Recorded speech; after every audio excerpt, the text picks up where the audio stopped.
जमीन बचाओ, जमीन बचाओ, जमीन बचाओ।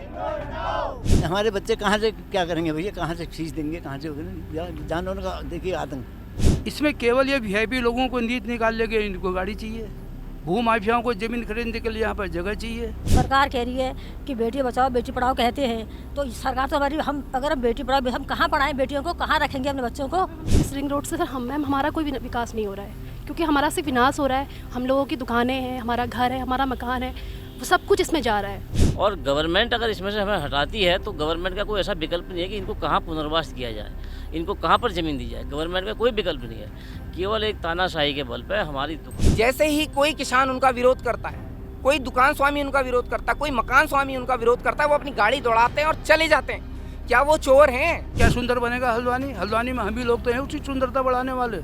जो कोई सामान खरीदते हैं हम भी तो जाते हैं हल्द्वानी। नमस्कार, आप देख रहे हैं न्यूज़ 31 और मैं हूं आपके साथ पूनम। इस वक्त मैं हल्द्वानी के गन्ना सेंटर रामलीला मैदान में मौजूद हूं। हल्द्वानी में विकास के कार्य लगातार किए जा रहे हैं, जिसके चलते पहले मंगल पड़ाव से लेकर रोडवेज तक 101 दुकानों के उजड़ने का मामला सामने आया था।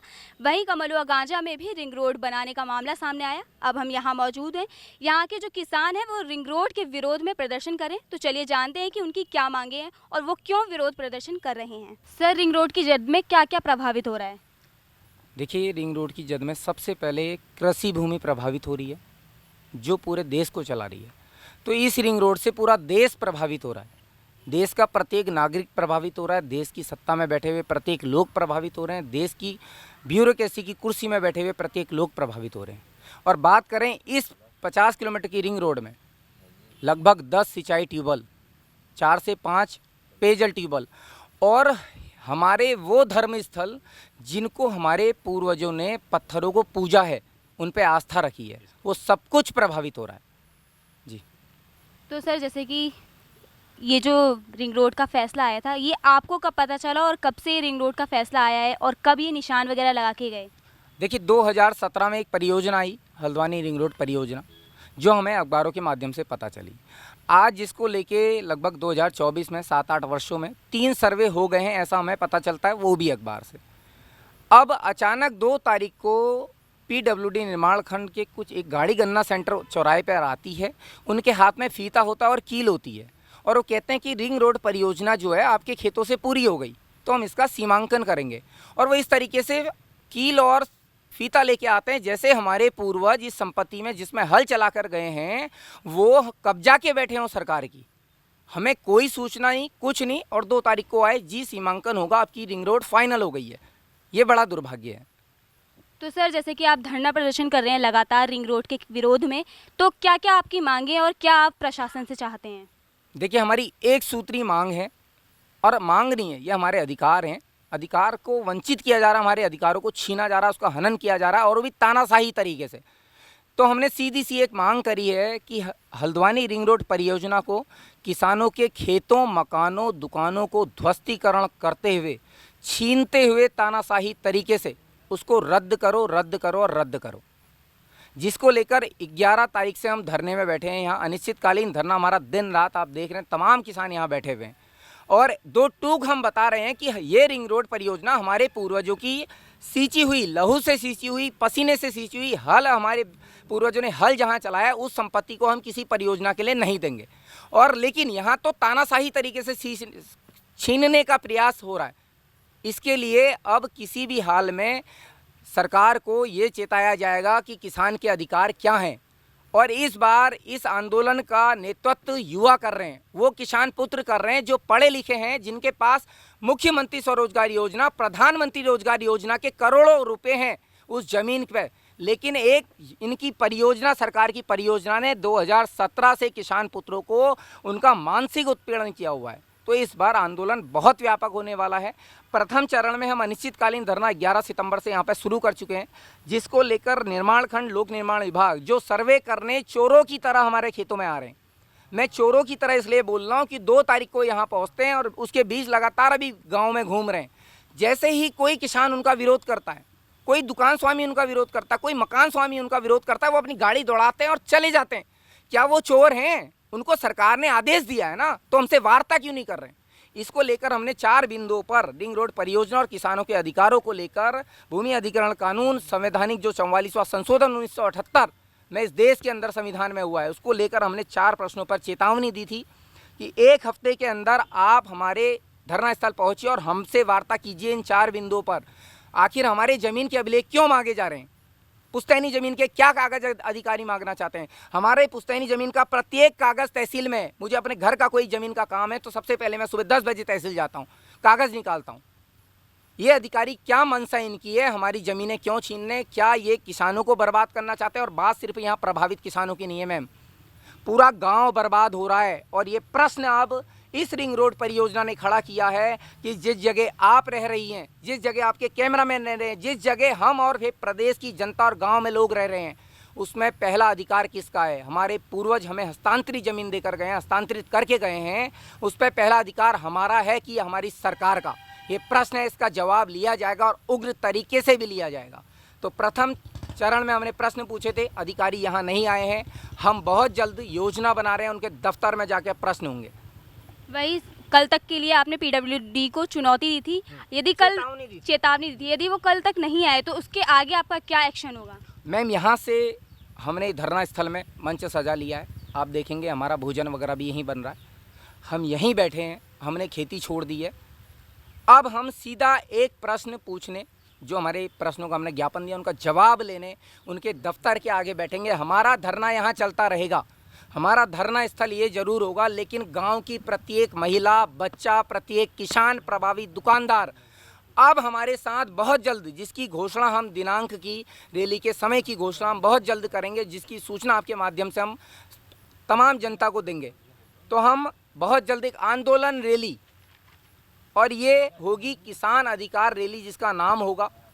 हम यहाँ धरना स्थल से पीडब्ल्यूडी निर्माण खंड हल्द्वानी तिकोनिया कार्यालय के बाहर बैठेंगे, जहाँ से अधिकारी हमारी ज़मीनों में कब्जा करने आ रहे हैं। जी बहुत बहुत शुक्रिया सर। क्या कहना चाहेंगे सर, जैसे आप धरना प्रदर्शन पे बैठे। जी, मैं इसमें ये कहूँगा कि जो गवर्नमेंट इसमें कार्य कर रही है ये संविधान के विपरीत है, क्योंकि जब कोई भी चीज़ भूमि अधिग्रहण की जाती है तो उसमें किसान को भी एक पक्षकार बनना चाहिए, उनकी इच्छा होनी चाहिए कि भाई वो देने के इच्छुक है या नहीं है। अगर कोई नहीं देना चाहता तो उस पर तानाशाही नहीं होनी चाहिए। तो इसीलिए हम यहाँ पर अनशन में बैठे हुए हैं, और ये अनशन हमारा तब तक चलेगा जब तक ये हमारी मांगों को नहीं मानते हैं। दूसरी बात इसमें ये कहना मेरा कि जो ज़मीन है, ये ज़मीन हमें जो है कि सन 76 में जब एक नोटिफिकेशन आया था केंद्र सरकार, राज्य सरकार का, उत्तर प्रदेश का, कि जो खाम लैंड की ज़मीनें थी भूमिधर घोषित कर दिए गए थे। तो हमारे पूर्वज इसमें आज़ादी के समय से बैठे हुए हैं और उन्होंने इसको खून पसीने सींचा हुआ है, और हमने इसी में से अपने बच्चे पाले हैं, उन्होंने भी हमें पाला। तो सारी गुजर बसर का जरिया हमारा यही है। और गवर्नमेंट अगर इसमें से हमें हटाती है तो गवर्नमेंट का कोई ऐसा विकल्प नहीं है कि इनको कहाँ पुनर्वास किया जाए, इनको कहाँ पर ज़मीन दी जाए। गवर्नमेंट का कोई विकल्प नहीं है, केवल एक तानाशाही के बल पर हमारी दुकान। पुनर्वास के लिए तो नहीं कह रही है, पर मुआवजा के लिए तो कह रही है सरकार। मैम, जो इनका मुआवजा है वो हमें इनका मुआवजा नहीं चाहिए, क्योंकि वो कुछ भी नहीं है, ऊँट के मुँह में जी रहा है वो हमें उसको नहीं चाहिए। जो हम यथावत बैठे हमें वैसे बैठाने दें, यही हमारा कहना है। और इसी को लेकर हम आगे चलेंगे, और हम अपने जनप्रतिनिधियों से भी इसमें मिलेंगे अभी, लेकिन अभी कोई यहाँ पर आए नहीं है लोग। ज़मीनों के अलावा घर भी प्रभावित हो रहे हैं। जी, अब जहाँ पर ज़मीन जाएगी, अगर उसमें मकान है या दुकान है या गौशाला है, वो भी प्रभावित होगी, ये तो निश्चित बात है। सर क्या कहना चाहेंगे।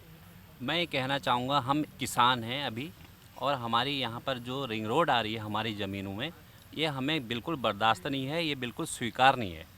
ज़मीन के अलावा हमारे यहाँ पर जो अन्य हमारी जो संपत्ति है, वो सब संपत्ति बिल्कुल एक सिरे से नष्ट हो जा रही है एक ही बार में। हमें ये बिल्कुल स्वीकार नहीं है, इस पर सरकार को पुनर्विचार करना चाहिए। और हम सब किसान यहाँ पर आहत हैं, ये हमारे जज्बात का मामला है। हमारे जज्बातों को, किसानों के जज्बातों को, हम संगठित किसानों के जज्बातों को सरकार बिल्कुल हल्के में न ले। और हम यहाँ पर मजबूर हुए हैं अनिश्चितकालीन धरने के लिए। हर कोई किसान के पास आज किसान हाशिए में है, इसलिए हम किसी को दोष नहीं देंगे, हम सरकार को ही दोष देंगे। आज सरकार ने किसानों की हालत बद से बदतर बना दी है।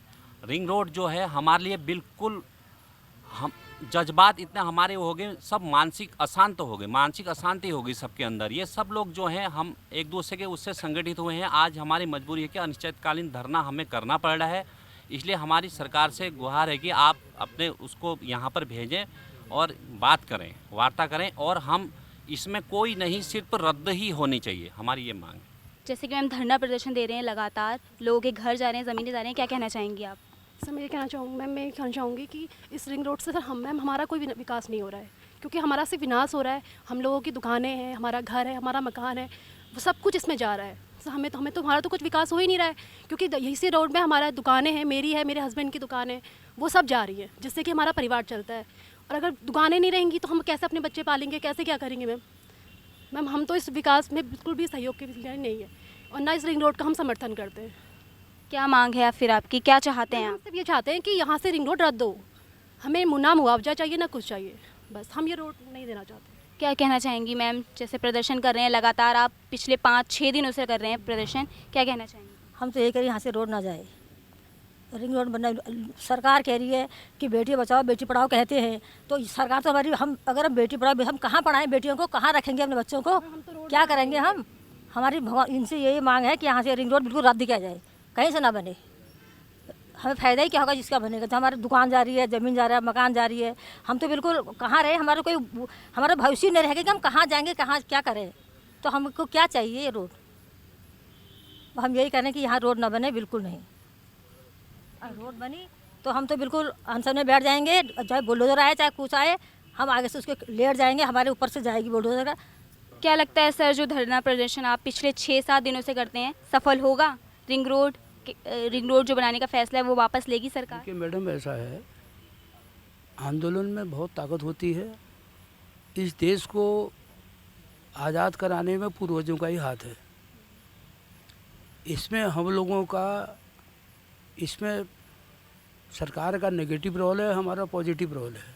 हमारा कहना ये है, कहीं से कहीं तक हम इस रोड को इस ज़मीनों से नहीं बनने देंगे। दूसरी बात, या इनको आने जाने की समस्या होती तब हम कहते, यहाँ से 2 किलोमीटर सामने चले जाइए, 3 किलोमीटर में यहाँ से 84 फुट चौड़ी रोड है, आरटीओ ऑफिस को जाती है, कहीं आपने भी देखा होगा, उस रोड से गए होंगे आप। और यहीं इसी एनएच से टच करते हुए गोरापड़ाव की रोड निकलती है, और इसी रोड को टच करते हुए, एनएच को टच करते हुए मोटा हल्दू को रोड निकलती है। और उससे पहले ऊपर चले जाइए, देवल चौड़ चले जाइए, यशपाल आर्या जी जो हमारे विपक्ष नेता हैं, उनके घर में जो रोड जाती है वहाँ तो आप कहीं कहीं से गए होंगे, तो वहाँ भी कम से कम 80 फुट से नीचे की चौड़ी रोड नहीं है। और फिर दूसरा, इसमें केवल ये वीआईपी लोगों को नींद निकाल लेंगे, इनको गाड़ी चाहिए, भू माफियाओं को ज़मीन खरीदने के लिए यहाँ पर जगह चाहिए। नहीं तो अगर ये इनको अगर झटके ही लगते हैं तो ये एनएच से, रामपुर रोड से जाकर के यहाँ से ये पत्थर चट्टा है, पत्थर चट्टा पे यहाँ से कुल 11 किलोमीटर है, वहाँ से जा सकते हैं, वहाँ से सीधे जा कर के सीधे बरेली रोड के एनएच में मिल कर के काकोदाम कहीं भी निकल सकते हैं। तो ये तो काश्तकारों को ज़बरदस्ती उजाड़ने वाला हिसाब है। एक तो जब से ये आए हैं तब से गायों से हम परेशान हैं, रात को काश्तकार रात को 12 बजे तक सो नहीं रहा है। शाड़ों से आपने देखा होगा, आपके ही दूर संचार के माध्यम से आप लोग हम जैसे लोगों के न्यूज़ें निकालते हैं, और कितने तो लड़के ख़त्म हो गए हैं इनमें आने जाने में शाड़ों से टकरा करके, और कितना इन लोगों से अपील कर दी, नहीं मानने वाले।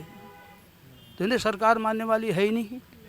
तो सवाल इस बात का, हमारा तो यही, अभी तो हमारा शांतिपूर्ण रवैये से क्रमिक धरना चल रहा है, और कल तो अगर कल आप आए होते तो हमने तो यहाँ पे इन्होंने द्वारा यज्ञ भी किया गया। सरकार बात हल्द्वानी की सौंदर्यकरण की कर रही है कि इससे जो हल्द्वानी है वो सुंदर बनेगा, तो क्या लगता है कि ये? मैडम आपने देखा ना, आपके दूरसंचार में उसमें हमने देखा चैनलों में, हल्द्वानी को ये साफ कर रहे थे पूरी मीर मार्केट, तो वो साफ। तो वही मेरा सवाल है, क्या रिंग रोड बनाने से, हाईवे बनाने से हल्द्वानी सुंदर बनेगा?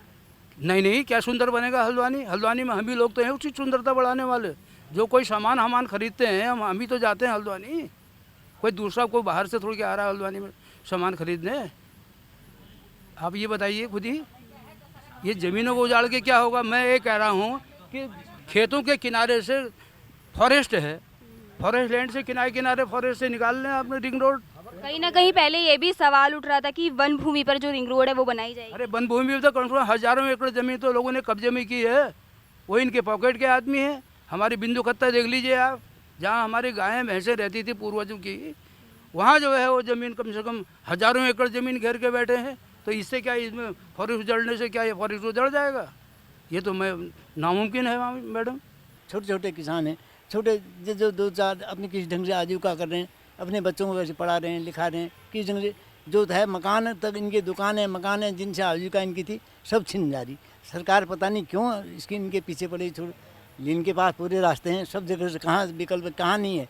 सरकार चाहे उनके पास सब कुछ है, तो ये चाहे हमारे यहाँ के कृषकों को, छोटे किसान, कृषक भी नहीं हम तो किसान हैं, मजदूर हैं, ये छोटे छोटे किसान हैं, इनको हमें बर्बाद करने के लिए इन्होंने ये सरकार ने पता नहीं क्या हमारे साथ ऐसा अन्याय करना चाहा है। तो हमारे बच्चों को कहाँ ले जाएंगे? इनके घर ख़त्म हो रहे हैं पड़ोस के हमारे, तो वो कहाँ बनाएंगे, कहाँ रखेंगे, कहाँ रहेंगे? तो ये सारी सुविधाएं, जिनके पास सारी सुविधाएं हैं, ये जंगल से ले जाएं किनारे से, कहीं किसी का एतराज़ नहीं है। सरकार इनकी है, वन विभाग इन्हीं का है, तो अब ये क्यों नहीं यहाँ से ये कर लेते हैं? क्यों यहाँ किसानों को हैरेस करा रहे हैं? क्यों किसान की ऐसी कर रहे हैं? और क्यों ये जानवर हमारे ऐसी ढंग से, हम देखिए रात दिन हम पहरे में रह रहे हैं, रात और दिन बैठे हैं खेत में, तो उसके बाद भी हमारी स्थिति ऐसी है। हम बच्चों को पालना हम कैसा, कितना दुश्वार हो जा रहा है बच्चों के लिए, कैसे कैसे आजीविका करके बच्चों ने अब इनको उजाड़ना। अब क्या करेंगे बताइए आप? सरकार की क्या नीति रही है हमें नहीं पता था कि इतनी गहराई में ये सरकार को, उनका अच्छा है बरसाओ उनका हाँ घर दिलाओ, आज ये घर को उजाड़ रहे हैं इनके खेत। उनका किसान सबसे देश किसान कृषि प्रधान देश बताया है ये हिंदुस्तान, ये कृषि प्रधान देश का यही कृषि प्रधान होता है। इस सरकार की नीति यही रही है कि ये कृषि प्रधान देश हो हमारा इस ढंग से। नहीं, ये तो हमें समझ में नहीं आती। आज क्या निराला अलग से आ गया है, ये सरकार की नीति अलग से आ रही है। तो ऐसा तो नहीं होना चाहिए, संभव है, आप लोग सभी जानते हैं। वैसे ये किसी व्यवसाय के बढ़ावा देने के लिए इन्होंने किसी अपनों को वो करने के लिए ये काम जो किए हैं, इनमें कि इनके पूंजीपति लोग जो हैं ये जगह जगह प्लॉट वो बनाए, क्या कहते हैं, बिल्डर बनाए। तो इनके लिए इन्होंने रिंग रोडों का इनका हाँ तुम खरीदो भाई, यहाँ पर तुम बसो, यहाँ बसाने के लिए इनको यहाँ, और किसानों को उजाड़ने के लिए बना दिया है। सारा कारोबार हमें समझ से बाहर है, पता नहीं क्या चाह रहे हैं। अब जब हम पूरा अपने आत्महत्या करने के लिए तैयार रहेंगे तब ये क्या कर लेंगे? अब क्या हमारे बच्चे कौन देखेगा भाई? हमें तो यही हमारा आजीविका कैसे बनेगी? आप हमारे लिए ये सोचो। सरकार के प्रधानमंत्री के कहा नहीं सरकार बच्चों के लिए करो। आज ये प्रधानमंत्री, ये यहाँ के प्रधानमंत्री, हमारे जो मंत्री यहाँ के ये ऐसा कराना चाह रहे हैं। इन्हें नहीं खबर है क्या ये नुकसान हो रहा है? सारे मंत्री लोग हमारे, इन्हें पता है पूरे एरिया में ये हमारा नुकसान है, इससे छोटे छोटे किसान हैं ये मारे जा रहे हैं, इन सबको पता तो है। तो उसके बाद भी बावजूद ही पता नहीं इसमें आ नहीं रहे। ये तो नहीं संभव आता। बताइए आप, बाकी आप ये निर्णय जो चाहें ये कल हमें वैसे ही बंद कर दें हमारे बच्चों ये पाल लेंगे, सब ये कर लेंगे। हमारे बच्चे कहाँ से क्या करेंगे भैया? कहाँ से फीस देंगे? कहाँ से जानवरों का देखिए आतंक। इसी घर में आप बगल में देख लीजिए, कल इनके यहाँ धान पूरे खा दिए, अब कहाँ से कर पाएंगे भाई? इतनी रात दिन उठ रहे हैं, इसके बाद मेहनत कर रहे हैं, आज इन किसानों को ऐसी तैसी मार दी है। और जितने जो छोटे छोटे किसान हैं उन्हीं की आफत है ज़्यादा। इन ज़मीनों के अलावा, दुकानों के अलावा कोई और रोज़गार भी नहीं है? कोई रोज़गार नहीं मैडम, यहाँ एक रोज़गार किसी ढंग का, एक गांव में कोई रोज़गार ही नहीं होता। गांव वाला क्या होता है? गांव वाला अपनी मेहनत पुरुषार्थ से ही खाता है। जब दिया ये मेहनत पुरुषार्थ को इन्होंने ख़त्म करा दिया। अभी हमने लोगों से बातचीत करी, लोगों का क्या कुछ कहना है ये आपने देखा ही। लोग इस रिंग रोड बनाने के सख्त विरोध में है, वो नहीं चाहते कि ये रिंग रोड बनाई जाए। वहीं दूसरी ओर लोगों का ये भी कहना है कि लोगों के कुछ सवाल हैं जिसका जवाब सरकार नहीं दे रही है। बहरहाल के लिए बस इतना ही। ऐसे ही तमाम जानकारी के लिए जुड़े हैं न्यूज़ 31 के साथ। कैमरा पर्सन जीतू के साथ मैं पूनम मौर्य, हल्द्वानी।